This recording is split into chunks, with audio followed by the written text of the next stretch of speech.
In this video, I will be wielding a handy-dandy tomahawk. This particular one I have nicknamed the Particle Accelerator. So earlier this year, I did a YouTube poll to determine if I should do a very brief summary of Nevermore, Falling Under, or Trylle. And Nevermore won the poll, so I did that one. And that's probably for the best, because that one was actually pretty long and had material for me to work with, but the other two weren't. But now that I have finished all three book series, I just want to say that surprisingly, I don't think any of them were that bad.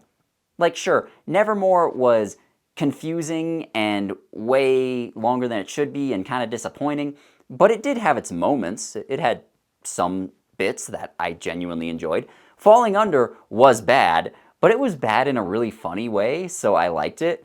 And now we go to Trylle, which is unironically kind of good. It's not great, and this is the entire trilogy as one, that's why it's so thick. It's not great, it still has a lot of issues, and I'm not in the target audience, obviously, but I appreciate what it was trying to do, and I appreciate what it does successfully. From the setup, it seems like it would be exactly like every other paranormal romance that was coming out back in the 2010s. You know, there's an ordinary teen girl who discovers she's part of a secret underground magical world, and then she falls in love, and then you expect, okay, the love interest is going to do everything for her, but somehow she's still the center of the universe. The plot is largely going to be ignored until the climax, and then we have a really quick, short battle that no one cares about. Like, that's what you would assume would happen. But that's not what happens. There is more to it than that. The main character girl doesn't just let her love interest do everything for her, she does most of it, which is, you know, what you would expect from a fucking protagonist. She makes plans, and she fights, and she puts herself on the line in order to help and protect other people. The hidden magical world here is also kind of dystopian, which is acknowledged by the books. Like, the books acknowledge it as such. They go, yeah, this is actually a really shitty way to live and a really shitty way to treat people. We shouldn't be doing this. And so main character girl actually takes steps to change that and help fix problems that she finds. So things aren't pure wish fulfillment. On top of that, I think the romance is okay. Like, I don't have a whole lot to say right now, but we'll get into it later. And just overall, there's more depth here than you would expect. In my last video, I looked at Dark Harvest, which is a thriller. It's a really shitty thriller, but it's a thriller. And I was in the target audience for that book. And I thought it was terrible because it didn't understand how to work within its own genre. This one, Trylle, is far outside the realm of what I'm into, but it succeeds at what it's trying to do, and it succeeds at being what it should be. Is it amazing? No, not at all. It's way too short to explore some of the more interesting and complex ideas it brings up. The characters do have some depth to them, just some, but not nearly as much as they need. In fact, after the first book, a lot of characters and their arcs get very unceremoniously dropped. And the plot has more holes than Vladimir Putin's enemies. The main conflict largely happens off-screen, which is weird because, like, there's violence, you know, there's a war going on, there's entire towns that get destroyed, but we don't really see any of that up close and personal, so the violence and its consequences don't feel very real. There's also not a proper exploration of this world and its consequences. Like, there are some parts where they acknowledge, like, yeah, that's actually pretty bad, and we should change it, and we should fix that, but not nearly as much as there should be. But overall, Trylle, I liked it. You know, it has heart, it knows what it wants to be, and it understands the basics of how to tell a story, which is a low bar, but it still clears that bar, and a lot of shit that I read doesn't, especially shit that is kind of similar to this. It just doesn't clear that bar. Do I recommend Trylle? I mean, if you really feel like reading paranormal romance, then go for it. You know, other than that, I would say no. So, I guess there are spoilers ahead, but before that, real quick, I just want to say that the cover for the collected edition that I read is fine, but the individual book covers are beautiful. They're actually very, very nice looking. And in an era where everything is simplified to the point where a lot of book covers are just looking like app icons, it's nice to see something with a little bit of soul, you know, something with some actual color to it. So, anyways, that's it. Spoilers. How you doing? Better than my lieutenant. So, main character girl in this series is a girl named Wendy. When Wendy was 6 years old, her mom snapped and tried to kill her, saying that she wasn't really her daughter, that she was some sort of replacement, and that her real child was gone somewhere. Like, she just snapped, had a mental episode, tried to kill her. But then she went to a mental hospital, and now Wendy is 17 years old, and she lives with her aunt and her older brother, Matt. Wendy also has a magical power where she can force people to do what she wants if she just thinks at them really hard. It's called persuasion. She meets a cute boy at school named Finn, and they seem to hit it off, and then he tells her that she's a troll. Specifically, he tells her she's a member of a tribe of trolls known as the Trylle. He tells her that she was a changeling, which is somebody who was placed with a human family shortly after her birth. Like, they took away the real human baby and replaced it with a troll who has all these weird magic powers. And the idea behind it is just to make sure that the Trylle troll baby is well taken care of, but it's also pretty clear throughout the series that this practice is starting to go out of favor and it's not used as much anymore. But basically, her mom, when she realized that this isn't actually my kid, was correct. That's why she tried to kill her. Wendy feels like, okay, this Finn guy is crazy, so she brushes him off, but she can't shake the feeling, so she visits her mother in a mental hospital, and her mom is really, really calm and doesn't try to attack her or anything, but she does reiterate that Wendy is not her child, and she doesn't know what happened to the baby she gave birth to. And Finn later tells her that she needs to leave home because it's not safe, because some members of another troll tribe called the Vitra are going to try and kidnap her, which they do, and then Finn saves her. So she agrees to leave, and she calls up her family and then just doesn't give them a lot of detail. She just calls them up in the middle of the night and says, hey, I'm leaving now, and despite her brother and her aunt being really worried, she just kind of fucks off. Why? Why? They drive to a town called, I believe it's pronounced Furening. It's spelled like this. According to the internet, it's a Norwegian word which just means association or organization. It's a very isolated town because the Trylle use persuasion to keep humans away. Again, that's the magic power that Wendy has, where she just kind of thinks at people and forces them to do what she wants. Now, Wendy's biological mother is actually the queen of the Trylle. She's a woman named Elora. Sometimes she paints the future, and that does come up a couple of times, but it doesn't play as big a role as you might think just based on that. She tells Wendy that one day she's going to be queen, and she mentions that she only switched Wendy with another child to get access to money. Like, apparently, when the Trylle do this, they choose families that are really wealthy so that the changelings will inherit large trust funds and large estates and stuff. And if that sounds shitty, it gets worse, because the human baby, they just straight up kidnap and enslave them. They're called a mansklig, I think, which, again, according to the internet, that's just a Swedish word meaning human. And, again, mansklig are taken back to Furening to be slaves. And Wendy points this out, and her mom is basically like, no, they're not slaves. They can leave whenever they want. But it's also mentioned that they almost never do leave because they have no birth record, they don't know anyone outside of this very small community, and they have nowhere else to go. They have no education, no job prospects, nothing. So that's why most of them don't leave. Like, yeah, no shit, most of them are going to stay. They have no choice. You insufferable twat.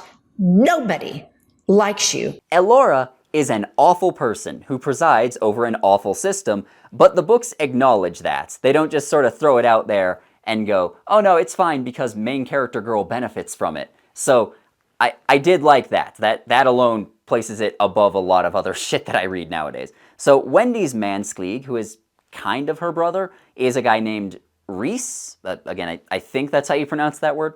And their mom realized that Wendy wasn't her real child because they replaced her son with a girl, and so she just instinctively knew that something was off. And most of the rest of the book is just Wendy trying to adjust to life in Furening. You know, being a princess sounds kind of fun at first, but she realizes it's suffocating. She has to act properly, and Elora tries to force her to change her name. And also, Elora is just kind of a twat, like, in general. She's just a very unpleasant person who's not very nice. The good news is that she's in love with Finn. The bad news is that he's not noble enough for her to marry or be in a relationship with. And then, near the end, the Vitra attack the palace, and Finn saves Wendy's life, and at the end she decides, She does not want to be a princess. She doesn't want to be involved with this. She just wants to go back home. So she goes back home to her older brother and her aunt with Rhys. She actually has to use persuasion to make Rhys leave, which isn't great, but the books also just kind of pretend it doesn't happen. And then in book 2, Rhys is largely dropped as a character, so I'm not sure why they did this at all. So we go to book 2, which is called Torn. Wendy explains to Matt that she is a troll, and she also explains who Rhys is, like she explains the whole changeling thing. Matt takes it pretty well, all things considered. And then the Vitra appear yet again, and they kidnap Wendy, Matt, Rhys, and Finn, because Finn actually came to try and bring them back to Ferning, but obviously it didn't work that well. Now, one of the Vitra that kidnaps them is a hot dude named Loki. They take them to Onderreich, I think is how you say that, which is the capital of the Vitra lands, which are, again, kind of similar to the Trylle lands in that they're in the middle of human society, but they're kind of isolated and they magically keep themselves separate. The Vitra hold them in a dungeon for a little while, but then they take Wendy out to meet their king, who is a guy named Orin. And it turns out Orin is actually her father, which is a pretty good twist. I'm not going to lie. That actually did catch me off guard the first time I read it. It makes perfect sense in retrospect, but I just didn't really think about who her biological father would be. Basically, Orin and Elora got married as part of a treaty to try and unite their kingdoms, but Orin was extremely abusive and way too obvious in his attempts to just take over everything, so Elora left him and their kingdoms were split, and then Wendy was, sent off to live with humans, and the rest is history, I suppose. Orin doesn't have a whole lot to him. Basically, he just wants to conquer the Trylle. He's just kind of evil. They try to make the Vitra side more sympathetic by mentioning that they have trouble procreating. Most of their offspring are actually hobgoblins who are like really short and ugly, and they're intelligent. They have the same intelligence and everything, but they're really short and ugly, and I believe they're mentioned to be sterile as well. So by merging with the Trylle, the Vitra will actually be able to survive and continue existing. But this isn't focused on that much, so it really just comes across as Orin being the evil conqueror guy. But I'm okay with that. He's a villain. Sometimes villains are just evil. Loki, the hot guy that helped kidnap Wendy earlier, seems to really hate being at Onderreich and really seems to hate working for Orin, so he actually does help them escape. And then they go back to Ferning, and they just drive there. It's never specified where Ferning is, it's just one of the towns that the Trylle have, and they mention that another one is in northern Michigan somewhere. But they just drive to these towns. They're really just hidden in the middle of everything. Wendy keeps Matt with her at Ferning as well for safety reasons, but they kind of forget about their aunt, who just never ever comes back up. I'm not sure why. And throughout this whole bit, Wendy slowly starts falling out of love with Finn. You see, he's actually distancing himself from her quite a bit, and eventually she gets fed up, which actually does make sense. He is telling himself and telling her that, hey, you're nobility and I'm not. It would be really inappropriate for us to even have the appearance of us doing anything together. And even though Wendy tries to push it, he just keeps pulling away from her, so she gets fed up. That actually does make sense. Meanwhile, she gets betrothed, or kind of sort of betrothed, it's not official until later, to a noble named Tove. He's a nice enough guy, but there's really no chemistry between them at all. There's nothing there. It is a purely political arrangement, and later it's confirmed that Tove is actually gay. They become friends, though, and Tove actually helps Wendy train to use her telekinesis powers, because that's a thing. Yeah, both her telekinesis and her persuasion don't play nearly as big a role in the story as you might think. So then Loki comes to Ferning, and he is taken prisoner. He seems really cordial, though. He says that he came to kidnap Wendy, but he's, nice about it and everything. He's very upfront. And Elora is actually the one that's holding him there. Using her magic powers, she just puts him in a room, and if he tries to leave without permission, he just gets really sick and passes out, so he can't leave. But it puts a huge strain on her. Using that power puts a very huge strain on her, and Wendy notices that Elora looks noticeably older than she did when she first met her just a few months ago. Some of the Trylle want to execute Loki, but Wendy doesn't. Eventually, this goes back and forth a little bit, and eventually they trade him back home, But then he comes back again later, and he and Wendy kiss, and it's really obvious that they like each other, but then he leaves again. And at the end of the book, she agrees to get married to Tove, and their betrothal is official now. Finally, we reach book 3, which is called Ascend. Some time passes, and Wendy is not officially queen yet. However, Elora is really, really sick and can't do all of her duties. It's pretty clear she doesn't have much time left to live, so Wendy has been taking over a lot of her duties. Apparently, for the Trylle, their powers age them and are very unhealthy to use, but at the same time, if the Trylle don't use their powers, then they go insane. So this is a really interesting idea, actually, how there's a price no matter what they do, but it's woefully unexplored, unfortunately. It's really just here to explain why Elora is aging very quickly and why she's going to die soon. Now, Wendy is having trouble being the de facto queen. She's inexperienced, obviously, but she's trying her best. You know, she wants to treat all of the Trylle who are not nobility better. You know, she wants the nobility to stop living in mansions while everybody else is living in shacks with dirt floors, basically. She also wants to stop replacing human children because that's kind of fucked up. Like, it is mentioned that the Trylle don't do it all that often anymore, but it is still done, and it seems like Wendy just wants to straight up make it illegal. Loki appears yet again. Now he's wounded and he begs for amnesty. He says that Orin imprisoned and tortured him for a while for his failure to kidnap Wendy, but he also says, "It was worth it, I did it for you." Tove and Wendy officially get married, and it's all super well and great until Orin shows up at the wedding. But he's actually being peaceful about it. He says, "Hey, I don't want to fight you right now. We can call a truce for the moment. I just want to see my daughter get married," which actually does make sense, and everything goes pretty smoothly. So her and Tove get married, but they don't consummate their marriage because, again, he's gay and there's really nothing between them. But almost immediately after this, almost immediately after Orin leaves, another Trylle town gets attacked. Like, there's thousands of people there who get killed by Vitra forces, so now it's all-out war. Loki also makes it pretty clear that he has actually defected now, so they all decide they can trust him, and, you know, he seems pretty trustworthy, because again, he did get imprisoned and tortured by Orin for a while. It makes sense why he wouldn't want to work for that guy anymore. So there's some back and forth, there's some training with Wendy and her powers, there's some planning and trying to figure out what exactly they're going to do to win this. The Trylle don't have an actual army, which is strange, because like they've been fearing war for years, but they never decided to train up a militia or anything like that. That doesn't make sense. Elora finally dies, and Wendy is now queen for real. And eventually, Wendy decides that the only way to make this war stop is for her to kill Orin herself. Or rather, the only way to stop the war before it escalates might be a better way of looking at it.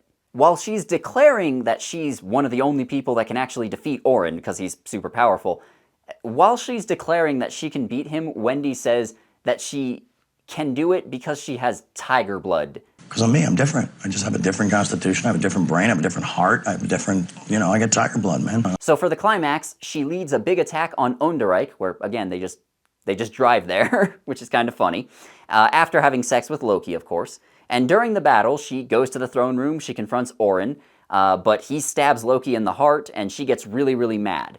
Now, this last bit isn't super clear. I think Wendy is using her persuasion, and then she makes Orin feel extreme pain, so he like drops to his knees and is grabbing his head, and he is just incapacitated, and while he's incapacitated, she cuts his head off with a sword.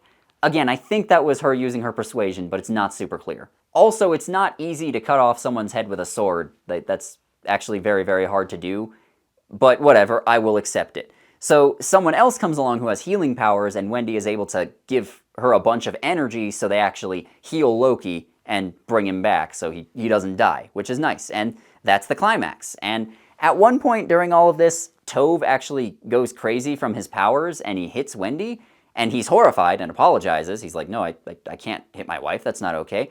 And he realizes that he can't be married to her anymore. But the thing is, I thought that Trylle went crazy if they didn't use their powers, but Tove has been using his powers this whole time, so how does his powers causing him to go crazy, how does that work? Okay, whatever, we need to wrap this shit up. So her marriage to Tove is annulled, and now she's with Loki. She doesn't actually marry him, but they're in a relationship. The day is saved, and now she can focus on reforming Trylle society to be more equitable. However, one weird thing that they drop is that Wendy's adoptive mother, who tried to kill her years ago, and Reese's real mother, remember, is still in a mental hospital, and it's weird that they dropped that because I feel like her and Reese would have wanted to meet each other at least once. Just saying. I choose to run toward my problems and not away from them. That's what. Okay, it's hot in here, so I had to take my jacket off. So many times I have seen authors attempt to make their protagonist have a love interest who is a quote-unquote bad boy. But then they make him a literal murderer, kidnapper, rapist, or even if he doesn't do anything that heinous, he's just kind of an asshole all the time, and just that's their idea of what a bad boy is. But Loki is an example of this type of character done correctly. Like, this is what a bad boy is supposed to be like. He does some unpleasant things. You know, he did help keep Wendy prisoner when she was at Underreich the first time, and it's implied that he has worked as an enforcer for Orin in the past as well. But in the grand scheme of things, it's really not that bad, and it was done on the orders of someone else. And we later learned that Orin has horribly abused and manipulated him for years. Like, I didn't mention it that much in the summary, but Orin was kind of a psychopath. When Loki was a child, Orin would torture him a lot whenever he failed at something, and he also used to execute people for, again, failure or for just opposing him in some way. And the way he would do it is by hanging them upside down and then cutting their throats so all the blood would drain out, you know, the way you slaughter a pig or a cow. And Loki witnessed this sort of thing up close and personally while he was a kid. He also witnessed his father murder his mother when he was very young. So he's had some very traumatic experiences, and those leave him with difficult problems that he needs to work through. But the thing is, he wants to get better. Like, that's the key here. He wants to get better. And after he sides with the heroes, he doesn't continue doing bad stuff. He stops. He doesn't abuse Wendy or act too controlling of her. He doesn't attack other people because, like, I only care about you. The rest of the world can burn, but I only care about you. You know, that fucking horse shit you see sometimes. Like, that's not a bad boy. That's a socially maladjusted boy. But Loki doesn't do that, which is nice. However, he also doesn't instantly become a goody two-shoes as soon as he decides he's in love with her. Like, he has trauma to work through. He goes back to Orin after leaving Ferning the first time because he really doesn't know what else to do with himself. Like, this is actually pretty common in abusive relationships. Whereas you contrast that with something like Powerless, where the bad boy love interest helps do a literal genocide, but it's just okay because he's hot. And also, he didn't kill anyone. He just throws them into the desert without food or water where they all die later. That's totally different. Loki has trauma that underlies some of his unpleasant actions, but they don't excuse his actions. And none of the characters try to say that it excuses his actions, and the books don't try to say that it excuses his actions. His quest for redemption, where he helps defeat the man who abused him and also protect others from that same abuser, is what makes him likable. You know, because redemption isn't something you get. It's not something you achieve, it's something you do. The journey to become a good person and the deeds done along the way are what make you a good person. And there will always be missteps along the way. Loki, like I said, he goes back to his abuser before finally deciding he cares more about helping Wendy and Orin's other victims. And he puts himself at serious risk of harm in order to do so. Like I said, he straight up gets stabbed in the heart and would have died if it weren't for Wendy suddenly having powers that can help other people heal that. That is what redeems him, though. He doesn't just say he's sorry and then make main character girl come. Actually, usually in those sorts of situations, they don't even fucking apologize. They just say, my dad was mean to me, and that's supposed to excuse everything that they've ever done. You know, I feel like whenever I read shit like that, I feel like the writers have never faced real hardship or problems in their lives, you know. My parents were shitty in a lot of ways. That doesn't excuse everything bad I've ever done.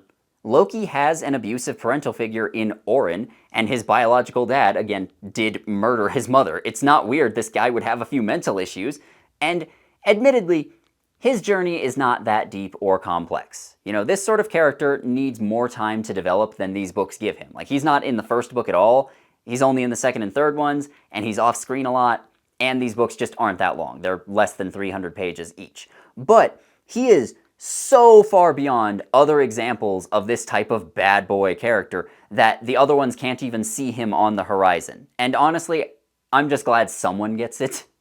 I'm glad the author understood that you have to write a character as a character. You can't just come up with a list of things and assume anyone else will care. And you also have to remember that even if the bad boy is bad, the audience still has to like him. Unlikely things for a cricket commentator to say. The Indians may have pipped us here, but let's not forget, we slaughtered them in their millions.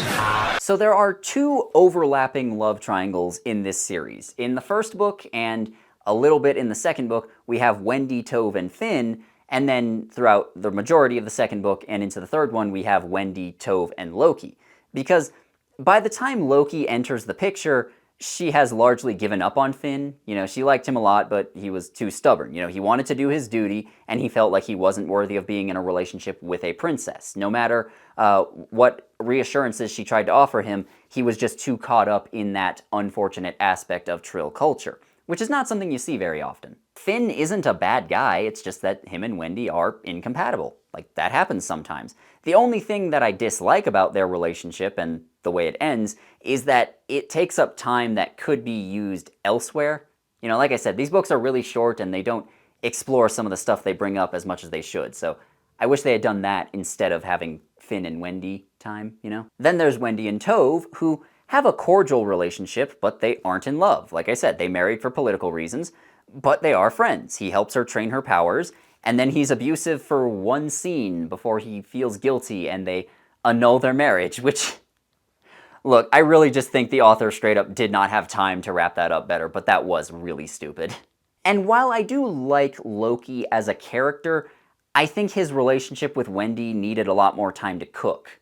You know, she likes him because he's hot and he's charming and he's funny sometimes. He actually is amusing. And I did really like his quest for redemption, as I went over earlier, but it just needed more. You know, I wish that somehow the books could have combined Finn and Loki into one character, and then they could just focus on the one love triangle. There's Wendy, Tove, and Loki, Finn, whatever that hybrid would be called. In that situation, in that love triangle, Tove would represent Wendy's duty. Like, she has to marry him for the good of the Trylle. She has to marry him so that she can, you know, go on to be a good queen and everything, whereas Loki represents her desire. And when she chooses Loki at the end, that will tie into her quest to change Trylle society and make it more equitable. You know, it'll be coming right out and saying people are no longer defined by the circumstances of their birth. They are free to choose, and they are defined by their actions. Now, obviously, it doesn't reach the heights that it could, but I did kind of like the love triangles here. Like, there's effort. And when I see effort, I am able to look past some flaws. They say Dimitri is a god. Well, I'm an atheist. An atheist with a big gun. Trylle society is very shitty, and the books know that. Like, they're run by nobles that are unaccountable to anyone, who are only there because they have magic more powerful than everyone else's. They are also very explicitly parasitic towards humans and human society. Like, they kidnap and enslave their children and then replace them so they can inherit vast fortunes. But at the same time, only a small sliver of Trylle society sees any benefit from this money that they are stealing from humans. The Queen mostly runs things, but there is an elected chancellor as well. It's actually implied at the end that Wendy is going to start delegating more and more power to the chancellor and other elected officials, in addition to removing unfair rules about how the lower classes have to live. Sure, obviously these books don't go into excruciating detail about the political system and how it works and how Wendy is going to reform it specifically, but it is there. Like, at least they're acknowledging that this is going to happen. It's not as simple as, okay, the caste system is fine as long as main character girl is on top and she gets to benefit from it, which is how pretty much every shitty porn book disguised as a young adult fantasy novel does it. Like, they pretty much all do that, either explicitly or implicitly. Wendy doesn't really want the throne, but she has to take it for the sake of others who need her help. And then she takes it and she helps them. She doesn't simply rule and act as a wise queen for the rest of her days or anything like that. She gives people the power and freedom that they need to help themselves. Like, being princess, being queen is not all glamorous balls and servants tending to every whim, but she's like, but I don't want to, it sucks. Like, again, that's just something I fucking hate seeing. Being a queen, being in charge of shit, is a job, and it's a very hard job. But it's also an opportunity for Wendy to affect positive change in the world. It's not just about her and her boy toy. You know, Wendy, sure, She's not a very deep character, she's not a very multifaceted character, but she's likable. And that makes up for a lot. Wendy is a kind person. She doesn't mistreat anyone over the course of the story. With the exception of the very beginning, where she, has to leave home with Finn, and she just kind of tells Matt and her aunt that, hey, I'm leaving, goodbye. Like, that was kind of shitty, but at least then you could use the excuse that there was actual danger and she didn't want them involved. Throughout the trilogy, she always puts her loved ones first, and even though she could abdicate the throne, she decides she's going to use that power to help those less fortunate. And she doesn't use her persuasion ability very often, which is odd, but whatever, I'll take it, it's there. That's weird. And when she fights Orin, her father, she's going up against some very powerful foes. Like, Orin himself is very strong, and like I mentioned, he has an army of hobgoblins who, we never actually see them in action, but it is mentioned that when they, go destroy that other town, that hobgoblins are strong enough to tear a house out of its foundations. Like, again, we really should have seen that as it was happening. When they destroyed that town, we really should have seen it happening. It shouldn't have happened off screen, because we need to witness the consequences of violence for that violence to feel real, and more specifically, we need to understand the consequences of what'll happen if the heroes fail to defeat the villains. That said, the books do at least do an okay job of showing what Wendy is up against, and she is brave for not backing down. Monarchy is a reprehensible and illegitimate form of government, but it did put Wendy in the right place in order to save the day. It just gave a little new dimension to things, that's all. It is a bit strange to me that the relationship between Wendy and Elora is barely explored, though. Like, they start off disliking each other because Elora is controlling and cruel and views Wendy as property rather than as her long-lost child who she finally gets to spend time with. And then, in the later books, they are cordial, they're nice to each other, but they're never loving. The relationship doesn't really come across as warm or anything. And I wish we could have gotten more of that. Like, it could have been really interesting, but I don't know, like I said, these books are just way too short for the story they're trying to tell and the characters they're trying to introduce, but at the very least, there is effort there and we do get the beginnings of some interesting stuff. It's amazing how putting in even just the slightest bit of thought and effort makes Trylle 1,000 times better than all the modern shit that I keep reading. Just a little bit of depth and nuance here made it a breath of fresh air. And I don't even think these books are all that good. I really don't. I've been kind of talking them up at times, but I don't think they're that good. But I did like them. They acknowledge that life and people are complicated. There's no easy solution to fix all of our problems, but we still have to put in the effort and try. Life has dark and unpleasant parts, but overall it's still pretty nice. And I sometimes go over books that people will in the comments say something like, OMG, I loved that when I was a kid. It's fun to watch you tear it apart though. I realized it was stupid as a kid. But honestly, it's confusing for me that people would have liked it at all. Like, it's too boring or weird or dumb or confusing or just lazy, and I don't see why people would have liked it even when they were young. But Trylle, I get that. Like, if you read Trylle when you were younger and you were super into it, I understand. I can see the appeal here. If I was in the target demographic, I would probably love these books. As it stands, I think they're kind of good. I kind of liked them. I don't know. So please subscribe if you haven't already. Like the video, comment on it, check out my Patreon, possibly become a YouTube channel member if you feel like it. That's all. Goodbye. Hello, thanks to everyone who watched all the way to the end of the video. Please like, comment, and subscribe if you haven't already.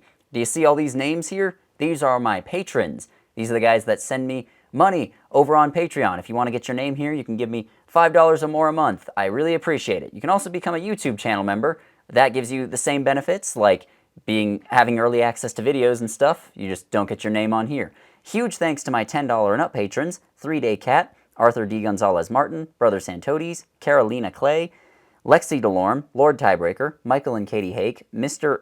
A5013, Proscriptions of Zhuo Jiang, Psych XS, Slumbering Jellyfish, Observing Outer Space, Tesla Shark, Toa Michael, Vey Victus, and Wesley. I wouldn't be able to do this without all of these people here, as well as all the rest of you. If you can't support me that way, then again, liking the video, commenting on it, sharing it around, subscribing to my channel if you haven't, or just having a lovely day. I guess that helps too. See you around. Goodbye.